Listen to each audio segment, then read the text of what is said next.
बाबूजी अपने साधकों को एक सफल, संपन्न व प्रसन्न जीवन जीने की कला सिखा रहे हैं। इस सत्संग के जरिए सुख या दुख किसे अपने जीवन में कैसे आने दे और कैसे नहीं, इसका एक साधारण व सहज फॉर्मूला बाबूजी ने अपने साधकों को यहाँ बखूबी दिया है। जैसा बीज बोते हैं, वातावरण में से बीज उसी प्रकार की पुष्टि लेकर फलता है, फूलता है और कई अपने जैसे बीज पैदा कर देता है। जड़ बीज को भी वातावरण मदद करता है, तो चेतन मन को और चेतन जीवात्मा को वातावरण क्यों मदद नहीं करेगा। जय राम जी की। जिनके जीवन में फरियाद है, जिनके जीवन में घृणा है, जिनके जीवन में दूसरे के दोष पर हावी हो जाना है, जिनके जीवन में ईर्ष्या है, तो उनका चित्त ईर्ष्या की आग से, घृणा की गंदगी से, द्वेष के दगेबाजी से उनका चित्त ऐसा ही हो जाता और वातावरण में से भी उनको ऐसा ही कचरा मिलता है। जयराम जी बोलना पड़ेगा।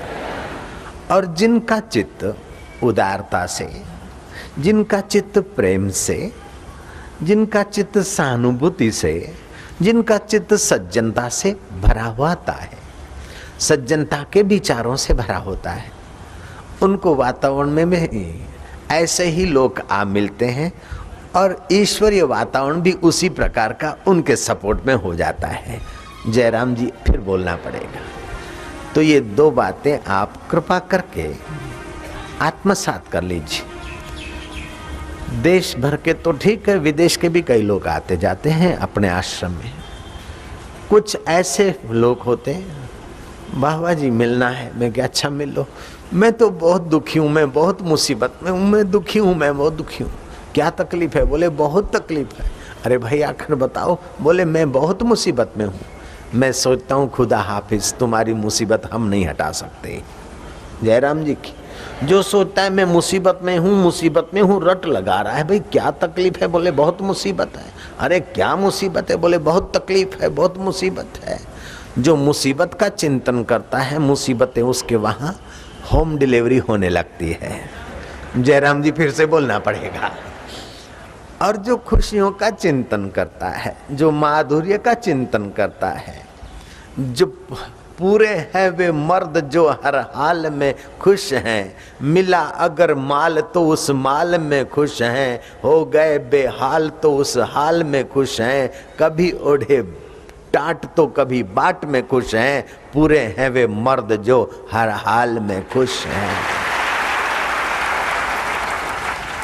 ऐसे उन्नत विचार वाले को न चाहने पर भी उन्नति के कण, उन्नति के आंदोलन और उन्नति के अधिष्ठाता आ मिलते, उन्नति के अधिष्ठाता आ मिलते।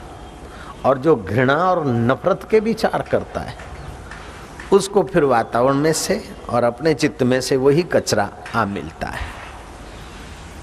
जिसके मन में खटक है वही अटक रहा, जिसके मन में खटक नहीं उसको अटक कहाँ। मैं बचपन में तीसरी क्लास में पढ़ता था, तब की एक पाठ्य पुस्तक की बात मुझे बहुत प्यारी लगी, अभी तक याद है। दो मित्र थे, एक सदा सुखी और दूसरा सदा दुखी। हेडिंग था सदा सुखी। दोनों साथ में पढ़े और जब बड़े हुए तो अपना अपना व्यवसाय। सदा दुखी रहने वाला, दुख के विचार करने वाला व्यापारी था और सुख के विचार करने वाला इंजन ड्राइवर था। दोनों मिलते थे। वो दुखड़ा रोता था कि क्या करें, धंधा तो ठीक चलता है लेकिन बही खाते लिखने पड़ते हैं, क्या करें, सुबह जल्दी जाना पड़ता है, क्या करें, पास में दुकान खुली तो कॉम्पिटिटर बढ़ गए, क्या करें, ये है वो है, बड़ी मुसीबत है, बड़ा दुखी हूँ। तेरा क्या हाल है? बोले मैं तो बड़ा सुखी हूँ। बोले क्या सुखी है? कभी रात को 12 बजे ड्यूटी लग जाती तेरी, कभी सुबह 6 बजे, कभी रात को 9 बजे, तो कभी दिन को दोपहर को 2 बजे। तेरे इंजन ड्राइवर की ड्यूटी का कोई ठिकाना नहीं। खाने का ठिकाना नहीं, सोने का ठिकाना नहीं, बैठने का ठिकाना नहीं, मिलने का ठिकाना नहीं, तू कब कहाँ घूमता फिरता है, तेरी जिंदगी तो एकदम बेकार है। बोले नहीं यार, बड़ी मजे की जिंदगी है। बोले कैसे मजे की जिंदगी है? काली डाकण के बीच रहना पड़ता है तुझे, इंजन के बीच, बॉयलर तपता होगा, आग, दिन रात आग उगलने वाले बॉयलर। बोले सर्दियों में मुझे स्वेटर नहीं पहनना पड़ता और गर्मियों में मुझे पंखा नहीं चलाना पड़ता है। सर्दियों में नजीक खड़ा रहता हूँ और गर्मियों में खिड़की के पास खड़ा हो जाता हूँ।